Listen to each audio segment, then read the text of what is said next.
me see if I can show you some new arrivals, some new neighbors. Whoop. Oh, I see there. Oh yeah, look at there. If I can zoom in over there.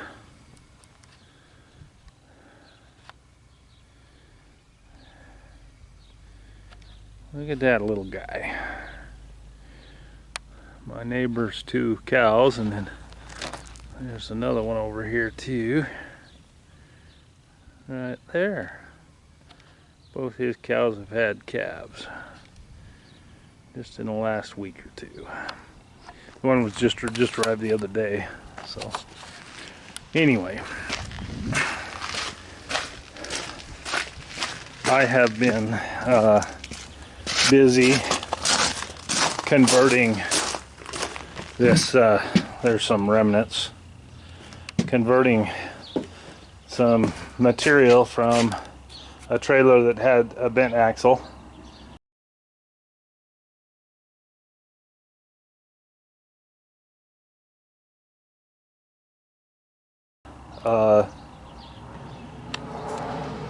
the pieces needed for the lift portion, the portion of the trailer that's going to lift, and that's what I've been up to. And after work tonight, I just spent the time finishing cleaning. I welded all the holes closed. I gotta say, if it weren't for the price of steel, I would never undertake this type of recycling again, because it's pretty beat. So what I've got here is my pin, and I'm going to show you what we're going to do next. Is I've got my pin here. This is it's probably a little bigger than an inch, I'm gonna guess, but it is the pin for the ram. And then over here I've made a couple of brackets. So what I'm going to try to do here now is get this piece. This was the pieces left over from the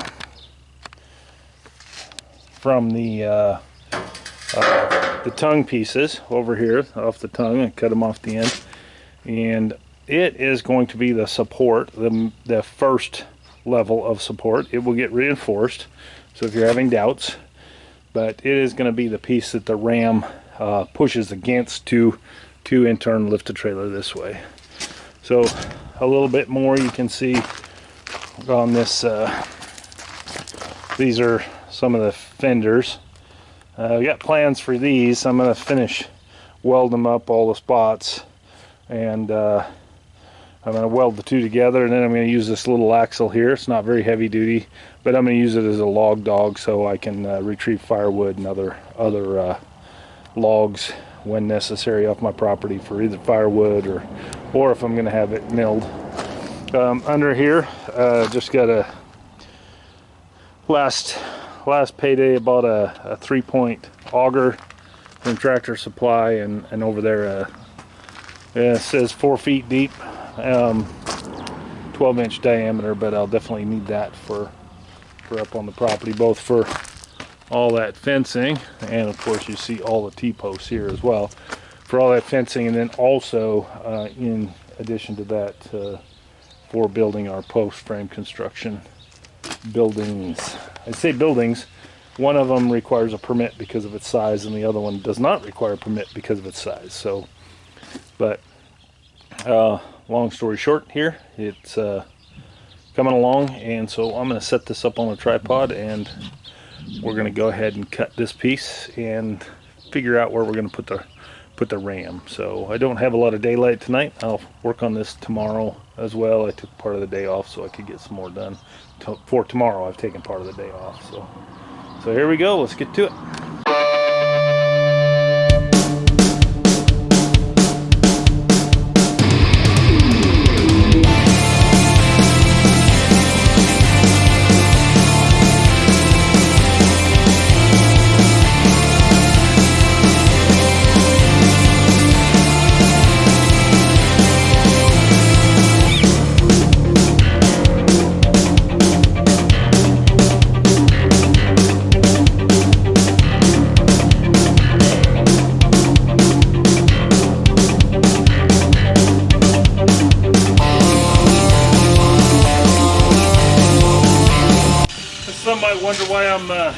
cutting it with a 4.5-inch angle grinder with a cutoff wheel as opposed to putting it in a saw or something along those lines.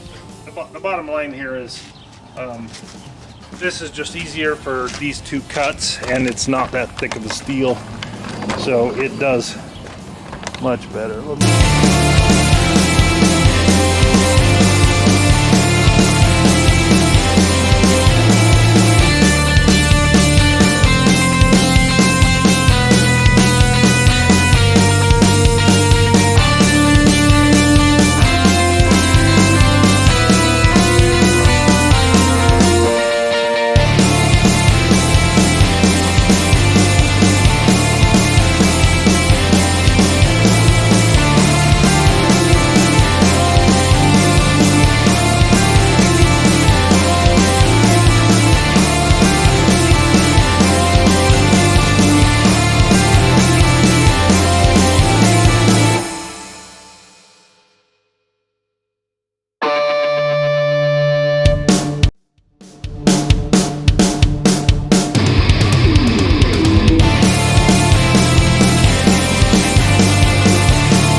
That ram enough room, or do I weld them the other way with the hole further up? Now, the other option that I can do too is I can come in here and I can just cheat this a little bit further, one side or the other, and that's because I think in this method it's too far away, and I don't want to add additional stress. I mean, it's going to get reinforced. But if I put it closer, then it will have less likelihood to cause more stresses. So I think the smart thing to do is going to be to cut this off. And so probably need to cut both of those off. We want to take our time though and make sure. So I'm going to go look at the other end of the ram.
this product here. It's anti-splatter shield, and it stops.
And I know in one of my other videos I talked about keeping the tip clean, but that's this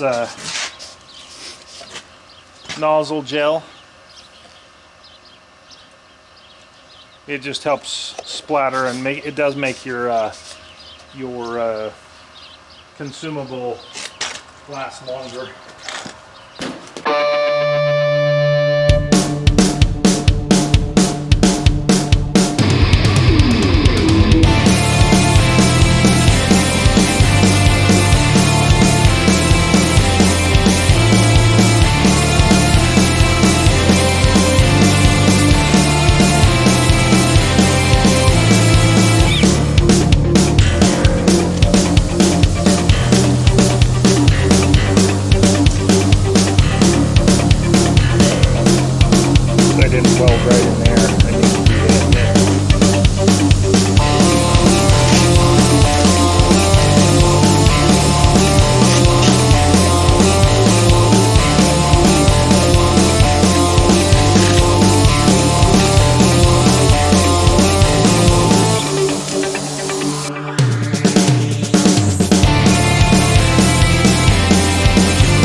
A little more work to do on this, but for tonight I think I'm done. And like I said, I took half a day off tomorrow. Excuse me. And we'll get this positioned where we need to be, and then go from there, and then we'll start assembling the bed on the bottom. But I feel good about that placement. I feel good about where those welds are. We'll just have to see where the ram is. I do think I'm going to have to round the corners of those, and like I said, I'll put a piece of reinforcing in there so it will do its job nice. But anyway, that's all I have for this evening.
probably spent more time on that than I needed to, and that may not even be necessary, but I think it'll be a wise thing to do. Alright, I think I've made my decision. That is where that ram will be going. So this is going to be welded in here, and you can clearly see it's got a bow in it. So what that's going to result is obviously it needs some reinforcement. So I'm not sure, I haven't made a decision yet where I'm going to reinforce to, but I may reinforce from the center here over to this strut here, down here. So we'll see what decisions are made there here in just a little bit. But I need to. So full disclosure here, I ran out of battery, but I did proceed forward with some welding and some fabricating on the project here. But meanwhile, mainly I've got to get this project done. I've got too much to do to not move it along faster. Too many things this year. Anyway, bottom line is what I've got that basically welded into place where it's going to stay, and then I have moved it forward where I want it to be, and then over here I've cut 2 pieces of my reinforcement. And so what I intend to do now is to get those tacked into place, and then we'll release the tension on the clamp. This is not moving without some significant grinding, so I'm not gonna. It is where it is. That's where it's staying. So, and the other thing I've done too, and I'll quickly show you that. So down on the back of this, I had a nice thick 3/16 piece of angle iron that I have welded into place there. And of course, as you can see, it goes in there as well. So that's all tied in. So it's going to be a good push plate, and it reinforced the bottom so that the tube, I don't anticipate this tube will actually crush, because it's pretty fairly thick walled.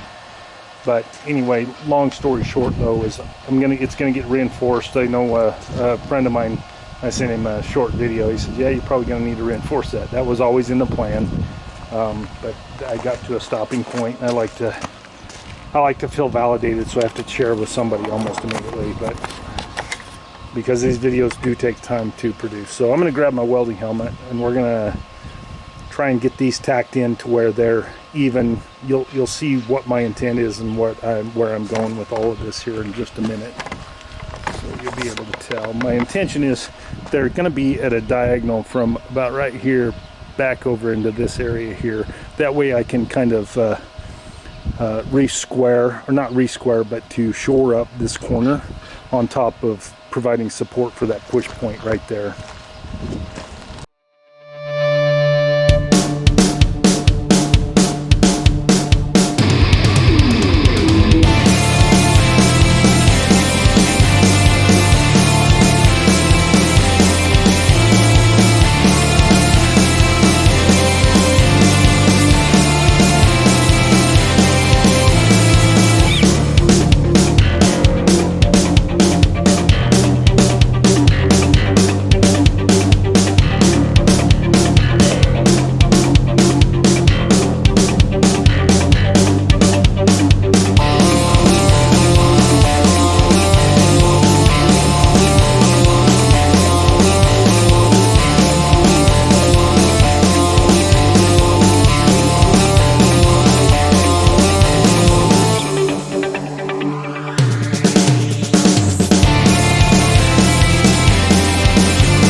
Not bad.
I'm pretty sure that ram ought to be able to push that without having any problems whatsoever on the trailer part. Tomorrow I will very likely pull this out, lift it up with the tractor or with the backhoe, and once it's lifted, then I'm gonna weld the underside of everything that needs to be welded on the underside. Nothing worse than welding upside down, and I have the means to flip this thing on its, at least on its side, so that will be for sure something that happens. I may just lift it from the tongue. I'm not sure. I haven't made that choice yet. Probably just tie a chain around that front and lift it right up. But I think that's it for this video. Here we are in the mountains of Idaho. My donkey Clarence. And S3 and S4. Let's go, buddy. So he's got the rope between his legs now.